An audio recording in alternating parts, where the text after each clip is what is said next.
Gabriel Felipe, o que é uma dívida protestada? Sou de Minas Gerais, Betim. Olha só a pergunta dessa do Gabriel, o que é uma dívida protestada, né? Tem gente que sabe, tem gente que está mais avançada, tem gente que está começando a entender esse mercado agora. Então, vou explicar aqui para o Gabriel o que é uma dívida protestada. O que acontece, Gabriel? Às vezes você faz uma dívida com alguém, tá certo? E você assinou um contrato, você deu um cheque, tem uma nota promissória, enfim, tem um título de crédito, tá certo?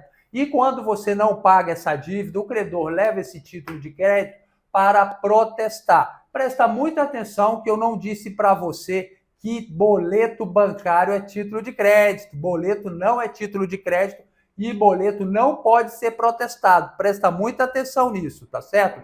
O que se protesta geralmente é o contrato, né? Um contrato ou então o título de crédito, é um cheque, né? Então, o credor, ele leva lá o cheque, a nota promissória, o contrato para protestar. Então, ele leva lá para o cartório de protesto. Então, o protesto, ele entra em contato com o devedor, informando que chegou um título lá para ser protestado. E dá um prazo que, de modo geral, é de 3 dias para o devedor ir lá pagar a dívida, tá certo? Então, se você vai lá e paga a dívida, deu tudo certo, tudo beleza. Se você não pagou, sua dívida vai ser protestada, tá certo? Vai ser incluída no cadastro de protesto. É uma lista de inadimplentes. Qual é a primeira consequência de um protesto? É acabar com o seu crédito, porque o protesto é acessável, qualquer um pode acessar pela internet gratuitamente e saber se você tem algum protesto. E pode ver também pela internet aí, pelo Serasa, sai no Serasa, sai também no SPC, enfim, aparece em tudo quanto é lugar. Então, se você pagou a dívida, seu nome limpa. Se você não pagou, ele fica protestado até você ir lá e pagar a dívida, tá certo?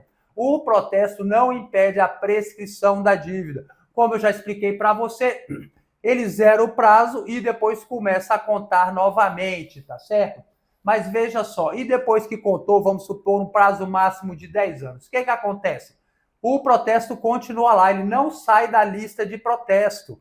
Por quê? Porque o cadastro de protesto não se submete ao Código de Defesa do Consumidor. Portanto, é diferente do SPC, do Serasa, do Boa Vista. Porque no SPC, do Serasa, do Boa Vista, quando você paga a dívida, o próprio credor é obrigado a ir lá e tirar o seu nome do protesto.